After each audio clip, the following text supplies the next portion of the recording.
Assalamualaikum warahmatullahi wabarakatuh. Selamat pagi Bapak Ibu guru. Saya Sayidi dari SMP Negeri 2 Arjawinangun akan menyampaikan pembelajaran tentang konsep dasar pembelajaran digital. Baiklah Bapak dan Ibu, kali ini saya akan menyampaikan ada beberapa materi terkait pembelajaran atau konsep pembelajaran digital. Tentunya yang pertama yaitu tentang apa sih pengertian pembelajaran digital itu. Tentunya pengertian ini sangat penting karena ketika kita mau melakukan pembelajaran digital minimalnya kita harus tahu apa sih arti atau kita mempelajari pembelajaran digital itu. Terus yang kedua, ada yang namanya tujuan. Ya, tujuan dari pembelajaran digital itu apa dan untuk apa? Apakah itu bisa digunakan untuk kita sebagai orang yang melek terhadap teknologi juga harus jadi tujuan kita biar kita tidak gaptek dalam menggunakan teknologi. Terus ada juga kami nanti akan menyampaikan langkah-langkah terkait pembelajaran digital ini, apa yang harus kita tempuh, langkah-langkahnya ya bagaimana biar menggunakan atau kita bisa mengoperasikan digital itu dengan baik.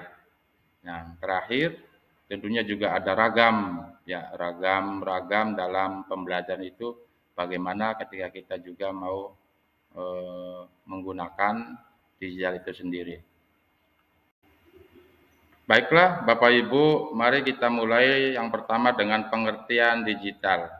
Bahwa pembelajaran digital adalah praktik pembelajaran yang menggunakan teknologi secara efektif untuk memperkuat pengalaman belajar peserta didik yang menekankan instruksi berkualitas tinggi dan menyediakan akses ke konten yang menantang dan menarik.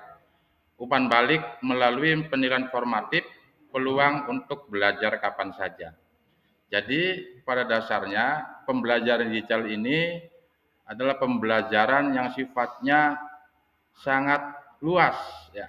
Kalau kita praktekkan di dalam lingkungan sekolah kita. Jadi pembelajaran digital ini merupakan salah satu pembelajaran yang sangat sangat luas, bisa kita manfaatkan lingkungan yang ada di sekolah kita, baik itu melalui eh, komputerisasi, baik itu melalui Android, apalagi sekarang kita bisa melihat setiap guru, setiap siswa sudah memegang Android ya. Tentunya ini menjadi salah satu acuan bahwa pembelajaran digital ini bisa sangat lebih menarik dan lebih bisa diminati tentunya oleh para siswa. Selanjutnya, tujuan pembelajaran digital itu apa sih? Ya, pembelajaran digital itu merupakan suatu sistem yang dapat memfasilitasi pembelajar agar mampu belajar dengan lebih luas, lebih banyak, dan bervariasi. Materi pembelajaran yang dipelajari lebih bervariasi, tidak hanya dalam bentuk verbal, melainkan lebih bervariasi seperti teks, visual, audio, dan gerak. Jadi tujuan di sini tentunya kita baik sebagai pengajar atau pembimbing lebih bisa harus berkreatif ya atau berinovasi dalam memberikan variasi-variasi untuk pembelajaran digital ini. Terkait masalah pembelajaran digital ini, tentunya diharapkan semua siswa itu bisa dengan mudah menggunakan bahkan mengakses apapun pembelajaran itu biar menjadi anak-anak yang sekiranya bisa memanfaatkan atau menggunakan digital ini ke arah yang lebih positif ya, dalam artian bisa membuat video atau editing atau pembelajaran yang sifatnya membuat slide atau lain-lainnya lah ya, yang pasti tidak monoton ya, dalam arti pembelajaran digital ini. Karena tujuannya itu sangat kompleks, sangat luas, dimanfaatkan oleh siapapun itu bisa terakses. Selanjutnya terkait langkah-langkah pembelajaran digital, saya akan minimalnya ada 5 lah yang saya ambil dari langkah-langkah pembelajaran yang digital ini. Pertama yang harus dilakukan adalah melakukan analisis, yang kedua membangun grand design, yang ketiga menyiapkan fasilitas, yang keempat menyiapkan SDM sebagai pelaksana proses belajar, yang terakhir mengadakan pelatihan untuk guru. Nah, yang pertama melakukan analisis, tentunya kita sebagai pengajar harus memetakan dulu apa dan bagaimana kebutuhan yang ada di sekolah kita ini. Apakah siswa ini dalam tahap baru pengenalan atau sudah bisa mengoperasikan? Tentunya ini menjadi satu acuan kita, ya bagaimanapun nanti akan kita sampaikan apa yang harus menjadi analisisnya.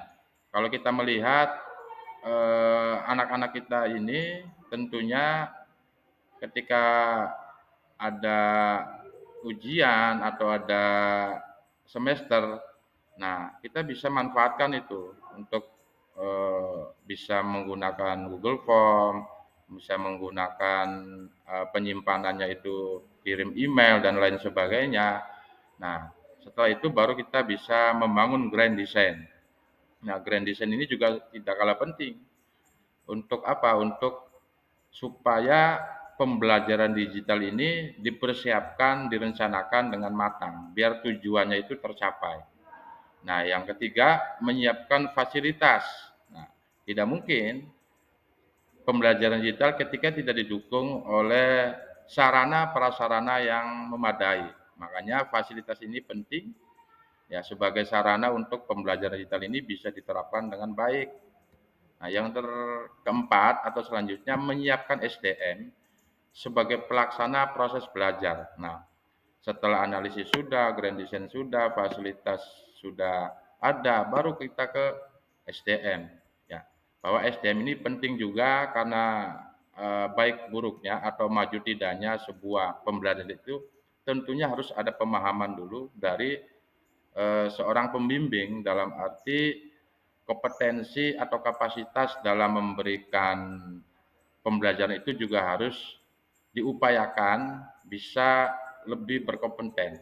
Nah, yang terakhir mengadakan pelatihan untuk guru. Nah, tentunya tidak semua dewan guru baik siswa atau guru itu memahami teknologi. Nah, kita akan melaksanakan ya bisa dengan teman sejawat atau dengan melakukan pelatihan-pelatihan sifatnya internal guru. Untuk apa? Supaya dalam menjalankan atau mengoperasikan digital ini bisa ada pemahaman bersama atau bisa mengoperasikan sehingga apa? Sehingga ketika ada pembelajaran digital baik itu melalui Google Form atau mengoperasikan bagaimana menyimpan atau mengirim email atau Google Drive dan membuat video untuk perangkat ajar itu bisa dimanfaatkan atau bisa dilaksanakan oleh semua dewan guru yang ada di sekolah ini. Baiklah, Bapak Ibu, selanjutnya yaitu tentang ragam-ragam pembelajaran digital. Tentunya ada beberapa ragam yang saya ambil dari para ahli. Yang pertama, tentunya ragam pembelajaran digital itu ada yang menggunakan virtual reality. Terus yang kedua ada yang menggunakan game based learning. Yang ketiga, ada yang menggunakan multimedia interaktif. Yang keempat, ada media pembelajaran video dan animasi. Terus yang kelima, ada podcast. Nah, untuk virtual reality itu sendiri, ya tentunya itu memberikan pengalaman belajar yang lebih realistis, ya, lebih interaktif, yang dapat membantu siswa memahami konsep pembelajaran lebih baik. Yang mana artinya berarti siswa itu belajar langsung, ya, melalui virtual, melalui Zoom dan lain sebagainya, itu bisa dijadikan sebagai acuan dalam pembelajaran. Adapun pembelajaran atau ragam pembelajaran digital yang lainnya itu ada game based learning, yaitu yang mengacu pada permainan, ya, permainan yang sebenarnya di dalam sebuah belajar mengajar yang diterapkan. Jadi seorang guru harus mampu memberikan pembelajaran atau bisa dikatakan seorang guru harus pandai mengelola, ya, ataukah di dalam permainan atau ada semacam game-nya biar anak atau siswa itu lebih tertarik dan menyenangkan di dalam sebuah pembelajaran. Adapun ragam pembelajaran yang lain itu ada multimedia interaktif, ya. Multimedia interaktif ini bisa menggabungkan pembelajaran melalui teks, melalui grafik, melalui video, animasi, dan suara. Ya, intinya ada interaktif multimedianya.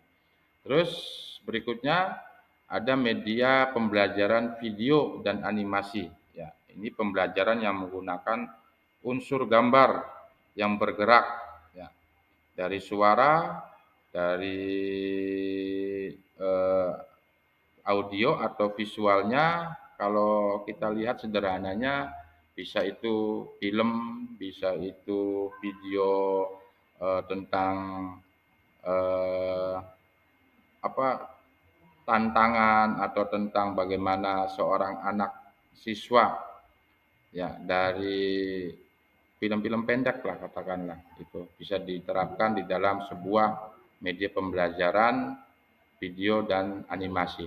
Terus yang terakhir dari ragam pembelajaran digital itu yaitu podcast. Nah, podcast itu adalah, ya, orang yang ngomong dalam artian yang ngomong itu bisa dikatakan sebagai podcaster. Ya, podcaster itu podcast itu sebuah rekaman, ya, sebuah rekaman tentang eh, interaktif, ya, bisa disimpan, ya, nanti bisa didengar kapanpun ketika memang itu mau dibutuhkan atau mau disetel.